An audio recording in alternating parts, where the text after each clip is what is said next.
Welcome, everybody, to the first episode of our revamped Mornings on Main Street podcast with Ocala Main Street, where you can stay in the know about all things happening in our district in the downtown, Tuscaloosa, and Midtown areas.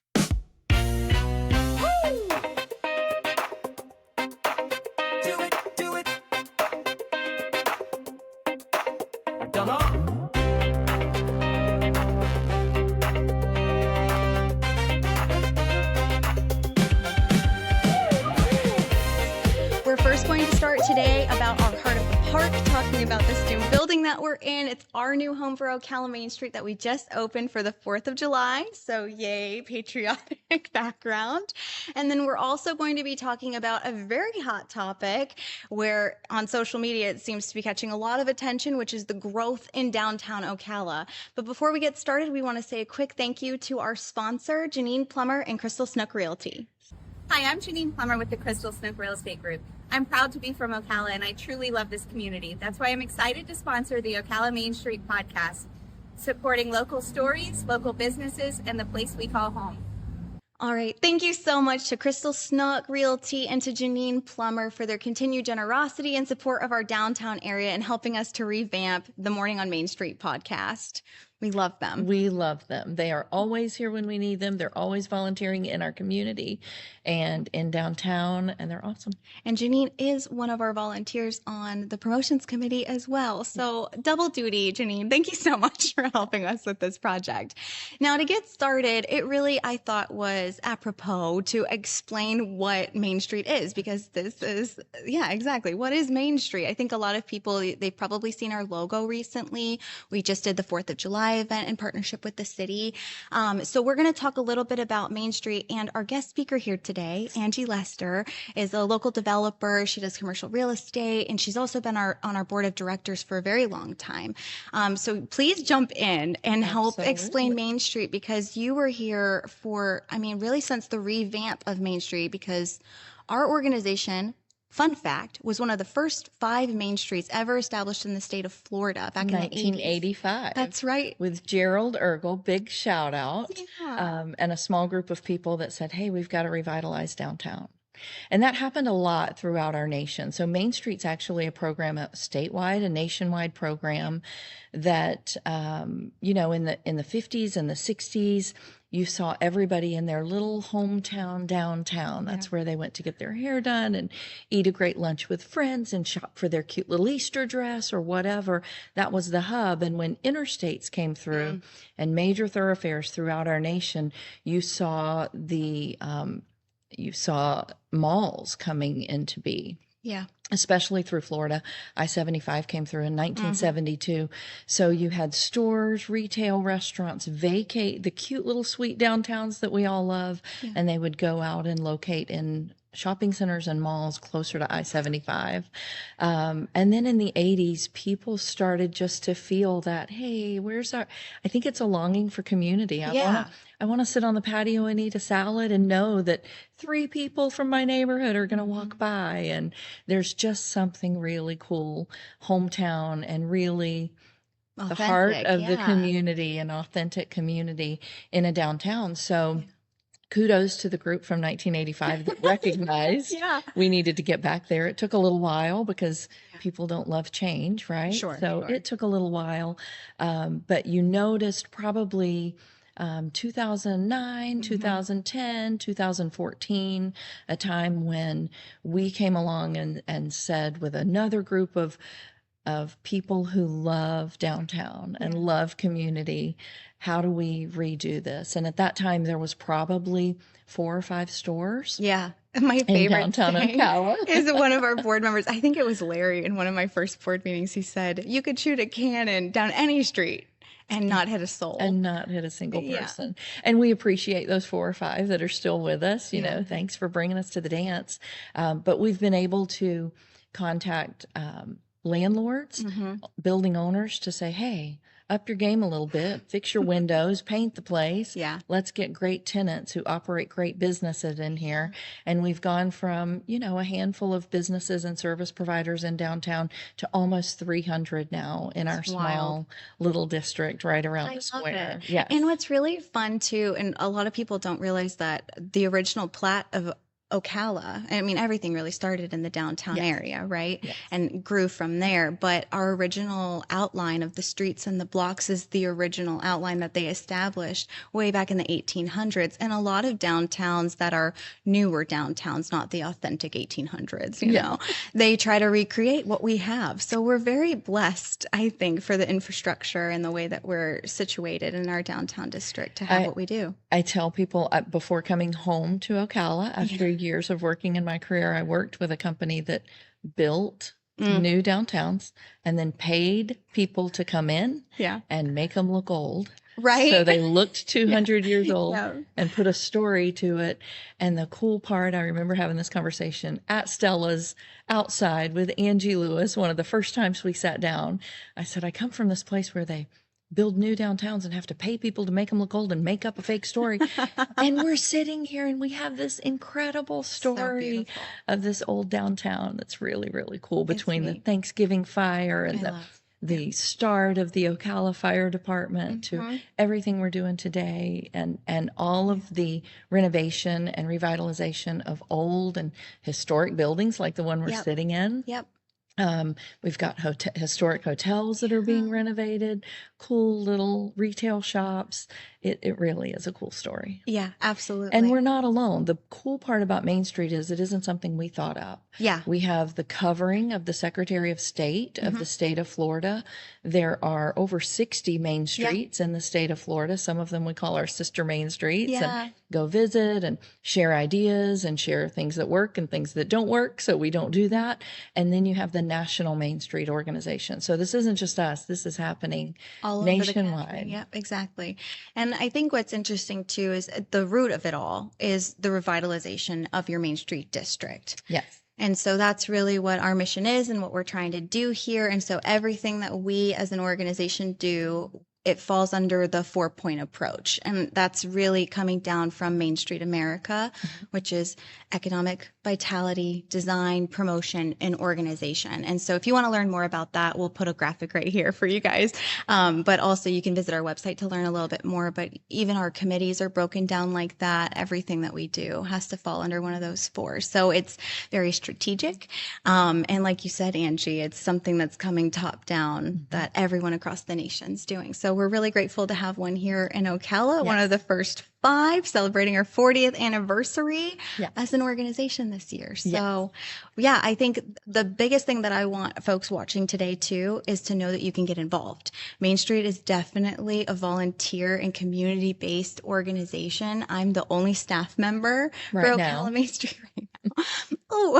Now that we have the building, hopefully, yes.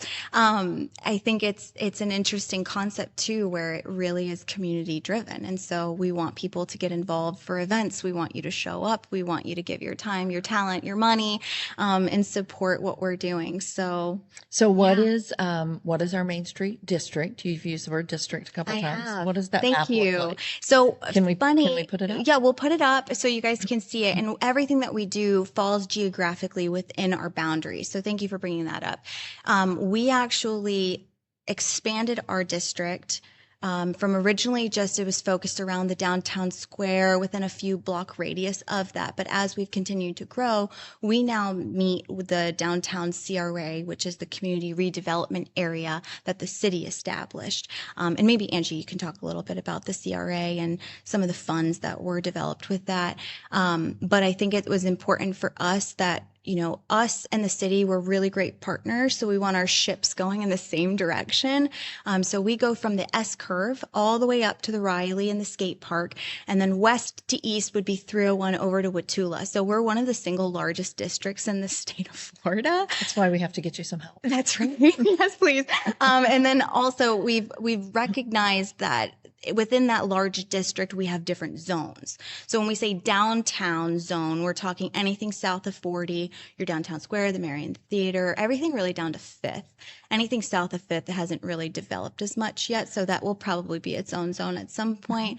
But then north of 40, you have the Midtown area and then Tuscaloosa as well. So that's kind of when you hear us talk about the downtown zone, we're being very specific in the geographic region of our district boundaries. Yeah, exactly. right around the square. And that's where we can find today 200 of our businesses and service providers and restaurants right there in those 6 or 7 blocks right around the square. So that's where we've established the parking areas. So there's plenty of parking. That's where we have a lot of redevelopment going on right now and a lot of seasoned business owners, both that have been there several years.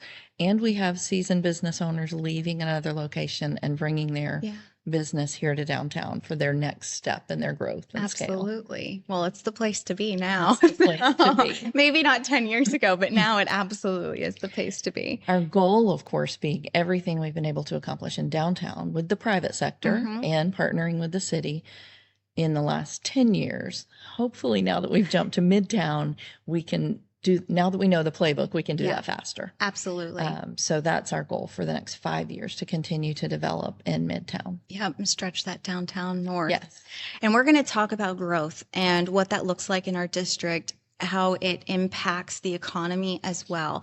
But before we jump into that, because I know that that's probably what everybody's most excited to hear about, we're personally so excited about the Heart of the Park. And so Angie is our chair for the Heart of the Park as well, and we are sitting in it currently. We have our beautiful fireplace that Angie was like elbow deep in mortar with me to make this happen. So thank you. But we just held our 4th of July event and we opened up the building for the first time. But can you talk a little bit about strategically why the board decided to do this and what this will do for our organization, but also for the community in the Tuscaloosa and Midtown area? So you used a great term just a minute ago. You said we're going to stretch that downtown district. Yeah. We know that in development and in redevelopment, if you have areas that are dark, people don't necessarily continue walking to see what the next business is or what the next restaurant is. Yeah. So when we looked at this area and said, how do we people move? We don't have an actual Disney people mover. So how do we make people walk from that downtown square to the Riley for a show, or walk from the newly opened Midtown Station to Tuscaloosa Park? How do we move families from the park back towards Midtown Station or something else that's in the redevelopment stage right now? This was a large area, and we're putting a map up right now, right?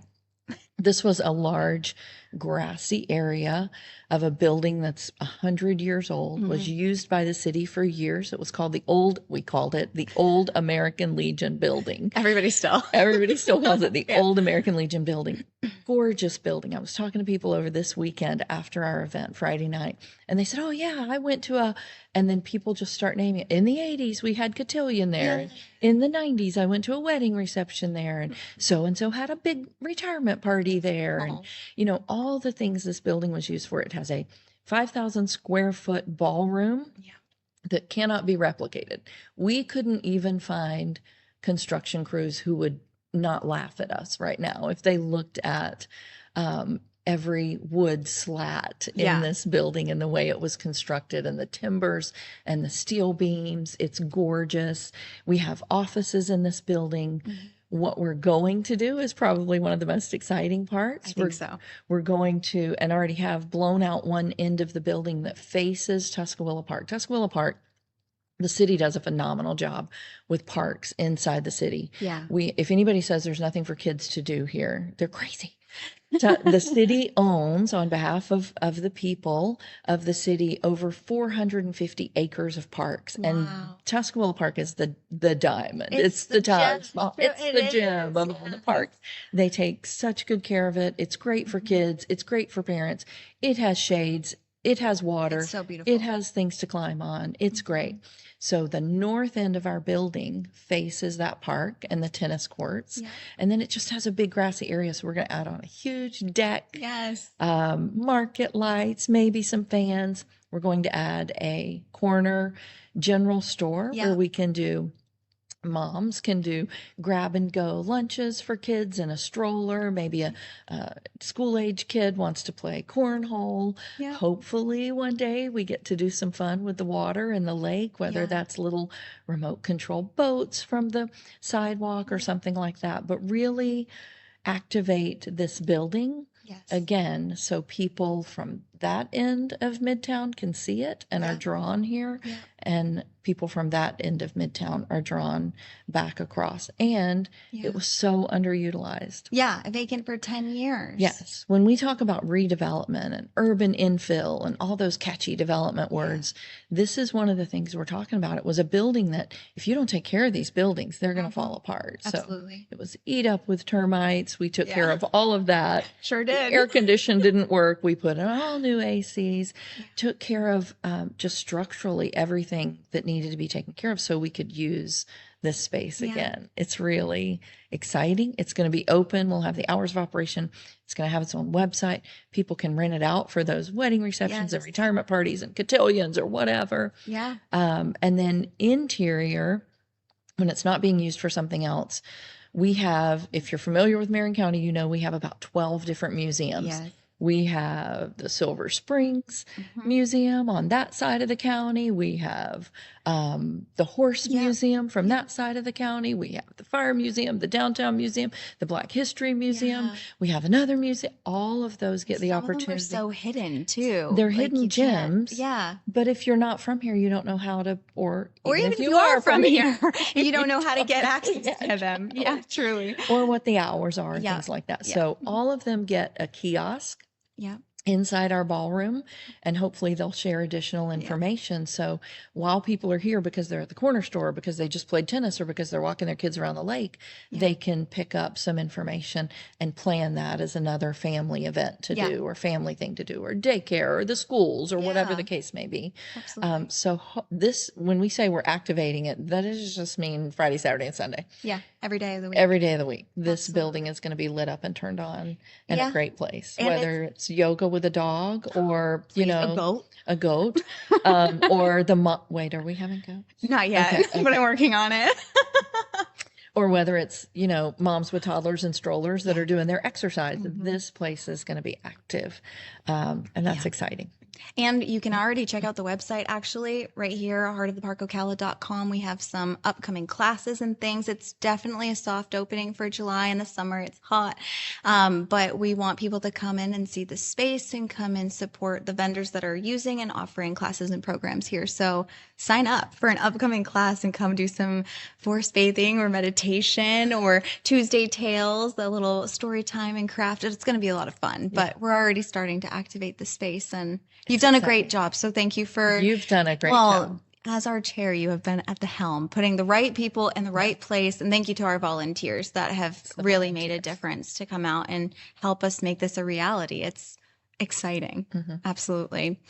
And so you talked about a little bit the underutilized spaces, and that was part of our strategic plan as an organization, is to activate underutilized or underused spaces, vacant spaces. So a lot of the projects that we're working on right now kind of tap into that. So I think you'll probably see some more information in future episodes about some of those specific projects and things that you can get involved with. But I think that when I go on social media, especially when we post something about a project like that, people, they kind of go crazy about. They panic. There's a little bit of panic. Yeah, that's the right word about how fast we're growing as in city. And you know, we had a really great special guest come in, Joe Minicosi, that I know that you're going to touch on him, but the importance that downtown, the role that it plays from an economic standpoint, and how important these infill projects really are to utilize these spaces. We have a lot of vacant buildings that are old that need rehab, like the one that we've talked about here.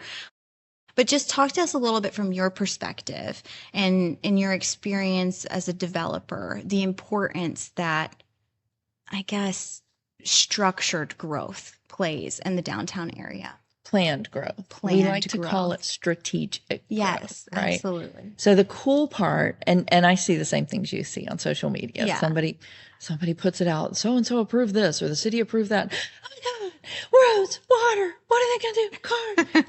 Cars. So the cool part about redevelopment, when we talk about redevelopment, we're talking about space that already has a road beside it to get in, already has water and sewer underneath it, and probably doesn't have anything on top of it or has an old building that's underutilized on top of it, right? Yes, yes. So if we want to set, bottom line, if we want to save the farms out there, Yeah. we can redevelop in here, Yes. in our city core. And when we redevelop spaces that are already here, that already have water to them, already have sewer underneath them, Yeah. already have a road driving up to it, that helps the panic out there of, Yeah. oh, we don't have the infrastructure. Okay, what if we build things on infrastructure that's already existing? Yeah, that makes so much sense. It makes so much sense. What Joe Minicozy tells us in his shtick of Urban 3, which we love. We love him. Yes. He has gone town to town, small town, big town, any town. And when you compare acre per acre of a downtown, a city core, any city core, downtown hub, compared to a shopping plaza, Yeah, like a Walmart. That was his example for Yep. us, comparing the Harry's block to the Walmart on Silver crazy. Springs. The impact that it had, the positive impact it has on our community, tax dollars, jobs, just those two things alone. It's astronomical, the difference in a positive way for redeveloping in downtown. So you can share infrastructure that's already existing. You can share parking because it's already existing. Parking. God love us with the parking. Somebody will go to Walmart the day after Thanksgiving and park at the An acre restaurant away. next door Yeah. and walk 1.5 miles, and they'll go corner to corner in that big old Walmart and never complain about parking. They come downtown, and if they can't park right in front of the store where they want to buy their candle, it's panic mode. Well, I will say too that going back to where we started this podcast in the beginning, right? And how far we've come. People were so used to pulling right up to the front door. Because there were only 4 customers a day. But that's the point, right? Is that we've grown to the point where we can support all these new businesses. Yes. And it's such a beautiful thing to see, to support small businesses in this way, I think is really special. It is beautiful. Park the 2 blocks and walk the 2 blocks. Also, it's healthier for us. Let's do that. And then we can have dessert wherever we're going and we won't go back. Julie with the city Rec and Parks Department, we had this conversation and she said she went to the mall. She parked halfway out on one end and she took the wheel in to measure. And she went to her favorite stores and went back to her car. And it was like 3 times as much as you would ever have to walk, parking the furthest away in downtown. Yeah. It's a mindset shift, but we're getting there. And I think the funny part is sometimes people who are moving here from other towns, and we love that. They have so much to offer. They're opening businesses. They're brilliant. They're all this kind of stuff. We love people that are moving here and contributing to our community, but they read some of those comments that you and I read, and they're like, some of these people have never left town before. Like, have they ever driven anywhere? Have they ever? Go to Savannah. It's literally the same plat structure that we have with all their squares, and it's just, you park and you walk all day. And we talk about this with a lot of folks that are they're traveling during the summer and they come back, even going to DeLand, which is our sister Main Street. You park and you walk all day because it's beautiful. But I do think that it is a mindset. It's a mindset. And we're getting there. It's easy. We're getting there. And we're building more garage spaces. Absolutely. So that's incredible. And what's funny too, because I think people were curious about why they picked the location that they did, which it was strategic. And it's also the exact same distance, like plus or minus maybe like a couple of steps from the original parking garage location to the downtown square. Yes. So even though it's a little bit uphill, maybe walking into the square area, it's actually the exact same distance. But also it's an opportunity. It's an area of opportunity, I think, for some of these infill projects to help stretch our downtown even further south. And Yes. it also supports the new hotel that's going in, that we'll be talking about some of these new projects in the next episode. Yes. We're But very excited for the new hotel. I think so too. And, you know, parking garage, it takes time. So I think we feel terribly for Serendipity and the Gathering Cafe. So please go and support them right now while the roads are closed and they're dealing with construction. But I think everybody sees the light at the end of the tunnel next October for when we'll have even 800 before that, spaces. Yeah, but when the garage will be those done. roads, yes, yeah, for absolutely. when it's done, absolutely. But 800 spaces will be huge for downtown and to support the continued growth that we're seeing here. So that kind of leads into a conversation about the CRA, Yes. the community redevelopment area. Yep. And we talked about the tax base Yes. that's in a downtown area. The CRA, simply put, is something the state of Florida said you can have this area where you want to do a lot of redevelopment and incentivize that redevelopment. Yeah. And we'll take some of the dollars that typically go to your county, those tax dollars, and we'll give them back to the city to reinvest in the core area. Yeah. So, for instance, the first parking garage that we were all excited about in 2016, it took 12 years to come to fruition. Oh, gosh. And we immediately filled it up and needed another one on busy days right away. So I think we see those timelines shrinking a little bit, which is great. But those CRA dollars can be used for things like that. So that's our tax dollars back at work too. Absolutely. For the benefit of the residents who are coming down to go shopping and go grab a salad or what. Keep talking about salad. I need a salad apparently. No, it's like a hot steak, summer day. So bourbon, whatever. steak Yeah, salad. It's steak really salad. good, actually. It is a hot summer day. So the CRA benefits the downtown. And that's why when we say this area is so important to redevelop in, not only do we have all the infrastructure already existing, so we don't have to go build this in an area where there's already a farm or something like that, or tear down something else. Sure. The infrastructure already exists. So that's good for the city and for cost. And then that CRA pours back into it to help the development. And then, of course, that brings us to the tenants, because most of the time your developers, your landlords, the people that own the buildings are not also the operators of the business. And thank God, because we would be awful at it. So we want a great mix of businesses in our downtown. Yeah. We want people to go, instead of going out 200 and going, hey, kids, load up in the car on a Friday night, we're going to Outback. Yeah. Is Outback still even? Yeah, it Oh, is. okay. It's been a while.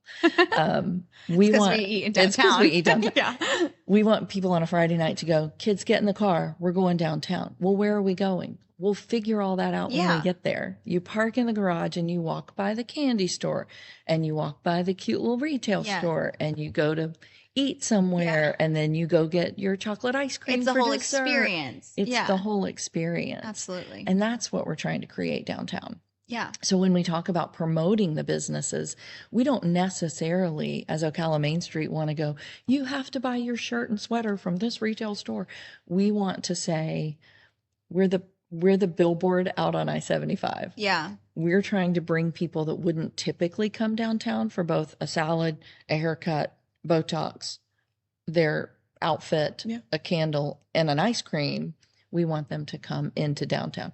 Just park and figure out where you want to go and where you want to shop and where you want to eat. I think that's everything's the beauty here. of downtown. Yeah. I mean, that's what the you beauty do of when it. you go anywhere else too, right? You just go and explore. Yes. Shop, dine. You do all the things. Absolutely. So that's what we want. So here. downtown should be an experience. Absolutely. Which I think is why we pushed for golf carts. The expansion, that was us, by the way. We've never tooted our own horn, but Ocala Main Street, we were the liaison essentially behind the advocate truly at city council to get the zone stretched from the residential Woodsfield area all the way into the business district of downtown. So, and that's been so positive. I see kids on the back, with their parents and they park and they do. Oh yeah, of course. But they're there all night long. Yes. Doing the Grandpa Joe's and going to get the ice cream and dinner and a movie. And it's just so fun to see. So it's a fun experience. It helps with a perceived parking problem Absolutely. because for every one spot that you can fit one car,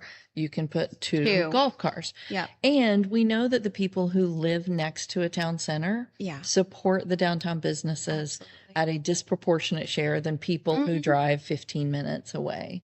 So those are the people that are supporting the businesses. Absolutely. Some of them. Can you And we talk want more and more. Yeah, and can you talk a little bit about the importance of residential and the feet on streets with supporting the businesses? Why it's important to not just have, we were talking about this earlier about we don't want people just parking in front of a business, going in, that's their one destination, and then leaving. We want people to park on the outside, right? That's why the parking garages are free. We want to encourage that 2 block away parking so these folks can walk in.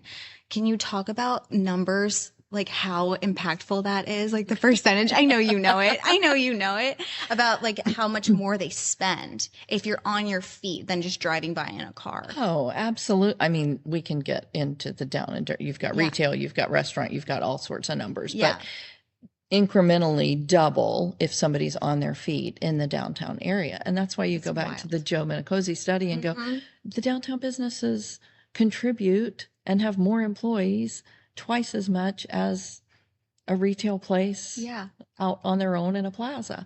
And that's why, because people walking by are going to spend more, or they're going to go, I didn't know they sold that here. I'm going to come back on Saturday with the girls.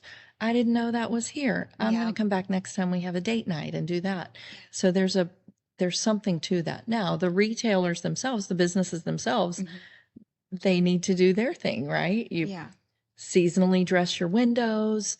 You put things out that are going to draw people in. You keep hours of operation that will draw people in because they're coming at night and on the weekends. So keep your hours of operation, keep everything fresh, keep everything new, turn your merchandise so people are coming for something new. We have a ladies retail store here who does a fabulous job. She goes to market twice a year.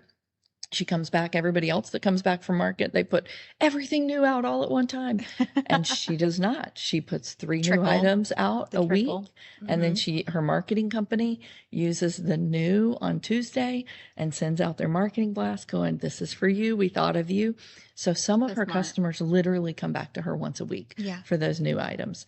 And when they come back to her, because there's only one parking space in front of her store, they're walking by everybody else's. So it's very much like the old-fashioned mall. If you look at a mall and the stores in a mall, I'm talking to the ladies here, but you typically have an Ann Taylor loft within 500 feet of a White House Black Market. Oh, yeah. It's the exact same customer. So franchise-wide, corporate of Ann Taylor Loft and White House Black Market says we do half the marketing dollars for twice the amount of customers because they're already coming here for that. That's what our downtown businesses need to do too. The people are already walking by. So dress the window, get the email list, do the social media. You can geofence the social media of everybody that drives into downtown. Those marketing dollars are worth it. Absolutely. Well, and I'm also excited too, because you were talking about like the right type of clientele, and we were talking earlier about, and one of the upcoming future episodes that we're going to have Angie back, and we're going to talk about what we need in the downtown area. And I think that's going to be really exciting because that's something that we're getting into the recruiting a little bit more for our retail specifically. So for the businesses. So you see in my industry, we use words like this is a multifamily property, and that's what that zone or PD is for that parcel. Every downtown is considered mixed use. It's all mixed use. We want everything. So we want restaurants, and we want professional offices, and we want retail stores, and we want residential. Because we know people that live in a downtown environment are going to shop in that downtown environment. So they're not getting cars on the road. They're not contributing to the traffic on State Road 200 nearly as much. And they're doing their shopping and dining in that area. So we want residential to make these businesses even more successful. And kudos to our city manager. I think he's the only actual urban planner in Marion County. He does a phenomenal job. He worked in the growth department of the city for years and years. He worked in the private sector, but he understands how to plan that. So years ago, as we started this redevelopment in partnership with the city, he said, hey, we need to do form-based code. So our zoning of downtown, if we have developers listening who want to come hang out with us and build and contribute to our future community, our zoning for downtown is all form-based code. Yeah. That's awesome. It's amazing. That means we can do a multifamily, an apartment building that's, and I'm just throwing things out, 5 stories high. The top 4 stories are apartments that people want to move to. Yeah. We're not showing her on camera, but we have Sophie off camera today, just moved back to Ocala where she grew up from a college campus somewhere. We want young urban professionals to come into our downtown environment. But what they have been telling us for 10 years is this is what we have to have. We have to have these really cool apartments, and these are the amenities we want. We want to ride our bike all over downtown, and we want to walk our little dog in a cute little park, and we want to be able to do this and that. Yeah. So when we listen to them, we can look at a block and go, it doesn't have to be just retail. Yeah. It doesn't have to be just residential. It can be mixed use. So we can park it. We can put multifamily on the top 4 floors. We can put the coffee shop and the restaurant and maybe a bookstore on the first floor. And that's how we continue to develop the vacant properties throughout Midtown. All the surface lots. All the surface lots. Absolutely. And that's really cool. And we're really not cool. like, this isn't an idea we had that nobody else has had. Oh, sure. You see this all over the state of Florida already. Yeah. And it's not bad growth. It's good. It works. Absolutely. We're real excited about it. And I think, too, part of the form-based code that a lot of people don't realize, too, which I didn't until I was in this role, is that from the aesthetic standpoint, too, it makes sure that we keep the look and the feel of the downtown that we currently have. Because I think part of the maybe confusion or what makes folks scared is that they're going to lose the feeling that we have when you walk into our downtown right now. You know, we're not going to have a 90 floor skyscraper that's a steel building. Like, there's certain aesthetics that these developers are having to abide by. Sure. So, and you want to. We want the developers that want to do that anyway. You don't want developers that want to come in here with an 18 floor, whatever. Sorry. It's made out of all glass. Yeah. So there's limits. The city has limits. Also, cost of construction dictates some of those limits as well. Sure. Especially right now. So yeah. But growth is good.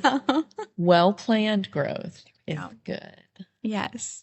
Well, thank you for sharing some insight with us. I think it's important for folks to understand some of the whys behind the things that are happening in our downtown area. And that, again, if it's planned well, you're using infrastructure that already exists, it's kind of a no-brainer. It's a no-brainer.